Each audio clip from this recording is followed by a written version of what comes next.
Impossible aujourd'hui pour un constructeur auto de ne pas se poser la question de l'impact environnemental des véhicules qu'il met en vente. Mais comment éviter de se contenter de greenwashing et agir réellement en faveur de la préservation du climat et des changements de comportement? Je pose la question à mon invité aujourd'hui pour demain. Et cet invité, c'est Antoine Veil, directeur marketing de la marque Škoda en France. Bonjour Antoine Veil. Bonjour Audrey. Bienvenue sur notre plateau. Škoda, aujourd'hui, ce sont 42 000 emplois dans le monde et votre marque est représentée par 150 concessionnaires, même un petit peu plus en France. Oui, 150, et puis c'est un chiffre qui évolue en permanence, comme notre performance commerciale. Absolument. 20 000 véhicules immatriculés en France en 2020, si mes chiffres sont bons. Alors je dirais 10 000 de plus. Oh, mais voilà. Alors, voyez, comme je vous sous-estimais, donc on va dire 30 000. Que faites-vous aujourd'hui pour demain chez Škoda? Alors aujourd'hui pour demain, nous opérons une transformation assez importante dans l'industrie automobile. Je vous dirais bien évidemment, nous proposons des véhicules électrifiés, que ce soit des véhicules 100% électriques ou des véhicules hybrides rechargeables. Mais c'est un écosystème global que nous pensons et que nous avons imaginé. Et cette transformation, elle a un plan à l'horizon 2050, puisque nous avons été l'un des premiers constructeurs à signer les accords de Paris, en nous engageant d'ici 2050 d'avoir une neutralité carbone, pas seulement sur le véhicule que vous allez acheter et qui roule, mais sur sa production, sur ce qu'on dit du puits à la roue, et aussi sur le recyclage. C'est ça qui est extrêmement important dans cette transformation, c'est que nous ne pensons pas que à mettre des véhicules électriques sur la route, nous voulons contribuer à la baisse du réchauffement climatique, et ça s'inscrit dans un écosystème global, que ce soit dans les usines, que ce soit sur la route et dans le recyclage. Ça veut dire que vous ne vous contentez plus, en quelque sorte, de vendre des voitures ? Alors non, on ne parle d'ailleurs plus de voitures, on n'est plus un fabricant de voitures seulement, on est un fournisseur de mobilité. Et ça veut dire quoi être fournisseur de mobilité? C'est évidemment toujours avoir ce véhicule qui est un support à la mobilité et permettre à nos clients, tout comme Škoda a toujours eu pour leitmotiv de le faire, avoir une politique simply clever, intelligente, étonner, surprendre, apporter une voiture avec le confort qui l'attend, même plus, ça c'est notre credo, toujours surprendre par ce qu'on offre en termes d'habitabilité, en termes de petites astuces du quotidien, mais surtout un écosystème qui va permettre à nos clients de bénéficier de services annexes également. Je pense, quand on est en véhicule électrique, à la contrainte de la recharge, on parle souvent de recharge, il y a deux choses qui reviennent quand on achète une voiture électrique, c'est l'autonomie et les lieux où on peut la recharger. Et où est-ce que je vais me recharger. Donc ça, on l'a intégré dans notre écosystème. Et sur l'autonomie, on a développé des nouvelles batteries. Aujourd'hui, par rapport au premier véhicule électrique qui proposait entre 100 et 200 km d'autonomie, on est capable de proposer le Škoda Enyaq iV avec 534 km d'autonomie.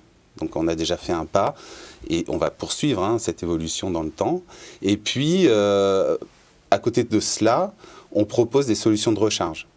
Donc on s'est associé avec différents constructeurs mondiaux pour développer un réseau de bornes de recharge qui s'appelle Ionity, qui est disposé sur les grands axes routiers français, permettre à nos clients de se charger. On a proposé aussi un Power Pass pour leur permettre d'accéder à ces bornes de recharge, au plus large réseau de bornes de recharge français. Et on leur propose aussi des services pour installer des bornes de recharge chez eux. Et c'est pas fini, puisque le futur nous permettra d'écrire l'histoire.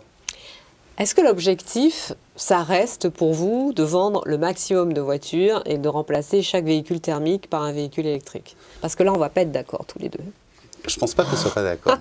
Notre objectif, bien entendu, on est une entreprise commerciale, je ne vais pas vous le cacher, c'est bien entendu de toujours grandir. Et voilà, je vous l'ai dit, on a fait 30 000 voitures l'année dernière, 20 000 c'était l'année d'avant. Et on est en pleine croissance et c'est notre souhait, voilà, on veut que les gens préfèrent forcément nos véhicules.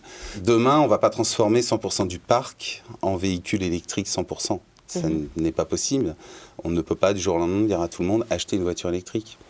Donc on opère une transition. Cette transition, pour nous, Škoda, c'est qu'à horizon 2030, 50% du parc roulant soit neutre en émissions de CO2.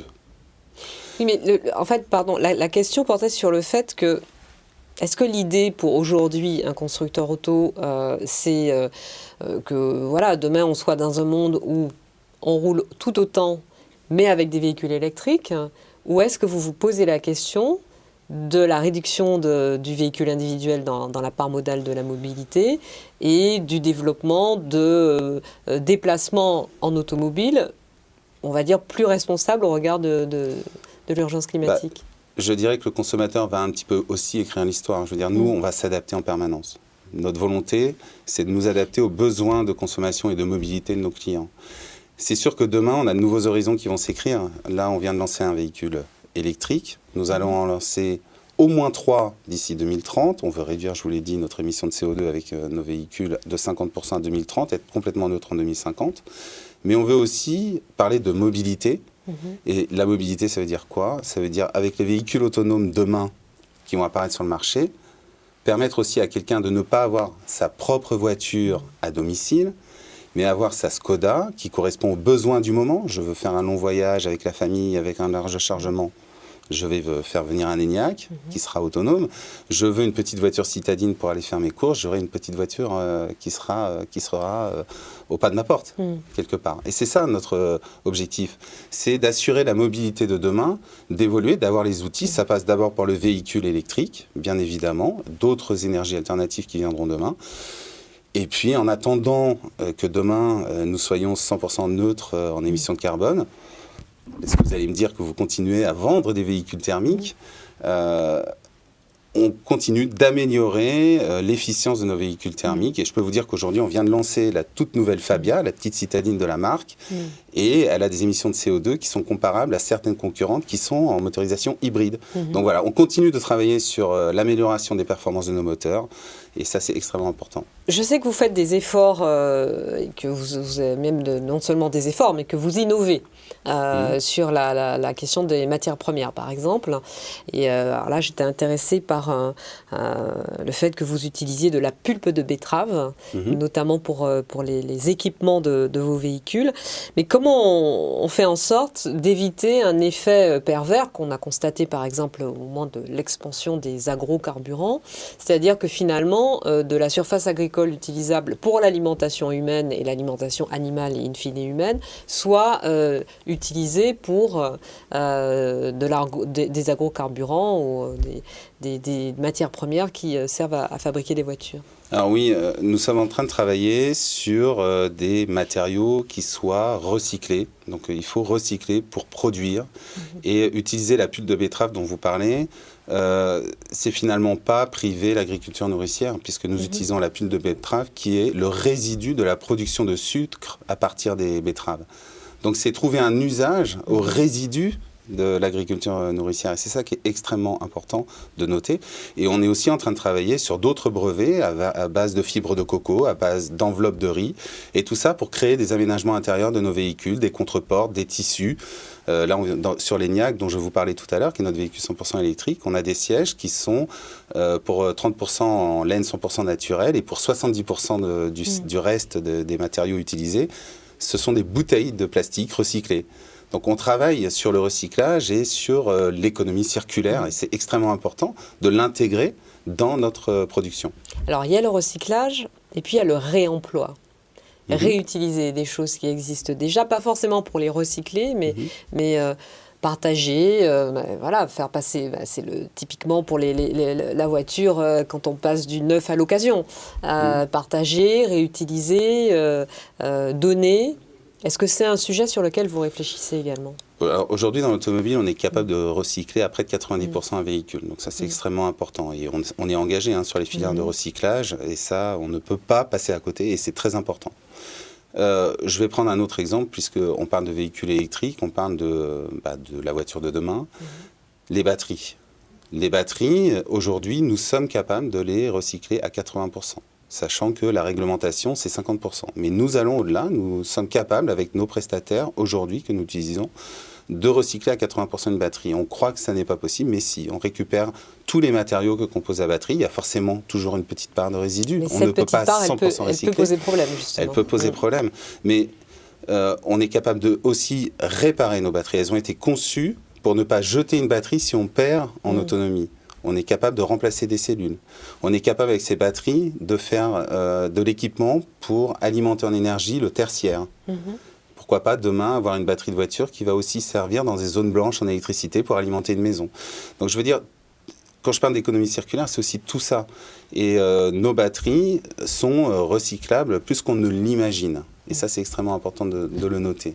2 dernières questions très rapidement. Vous avez parlé tout à l'heure d'écosystème, justement sur le rythme d'installation de l'écosystème autour des véhicules les moins polluants. Est-ce que les infrastructures des gouvernements, des collectivités vont assez vite? Je dirais que c'est un travail global. Les gouvernements incitent à l'installation, favorisent l'installation. Les constructeurs, je vous l'ai dit, par le conglomérat auquel nous sommes associés en tant que grand groupe mondial, avec d'autres grandes marques mondiales, nous a permis d'élargir le maillage et surtout sur les longs trajets. Et c'est ça qui est important parce que finalement, une voiture électrique au quotidien, c'est génial, c'est parfait. On ne peut pas rêver mieux. On a le silence, on n'a pas d'à-coups, on n'a pas de boîte de vitesse, on a le couple immédiatement disponible, la puissance de la voiture immédiatement disponible. Tout est agréable. Le seul frein, c'est finalement effectivement l'infrastructure de charge. Nous, on a contribué à développer ce réseau sur les grands axes routiers, sur les autoroutes, avec 5-6 bornes, avec des grandes puissances pour permettre de charger rapidement. On ne parle plus de charger une batterie pour faire 500 km en 6 heures ou en 8 heures ou en 20 heures. Là, on parle de le faire en 35 minutes. Et puis, je vois aussi que de nombreuses stations-service sont en train de proposer ce service. Donc, c'est très bien. J'entends dire aussi qu'on va développer les bornes de recharge sur toutes les aires de repos. Et je pense qu'il faut continuer de favoriser les grands trajets. Vous, à titre personnel, est-ce que ça vous arrive d'utiliser d'autres modes de déplacement que la voiture individuelle? Oui, et j'ai même appris à le faire de plus en plus. Je vais favoriser le train. Je vais même éviter l'avion, voyez-vous. Donc, bon, après, je suis... Attention, vous allez avoir une médaille d'or d'aujourd'hui pour demain. Non, mais je suis quand même aussi parisien, donc ça rend les choses faciles. De chez moi, toute gare confondue, j'y arrive en une demi-heure. C'est pas le cas de tout le monde. Absolument. Mais je vais forcément favoriser le transport en commun pour mes déplacements, et puis ça me permet de travailler et d'être moi, je dis bravo.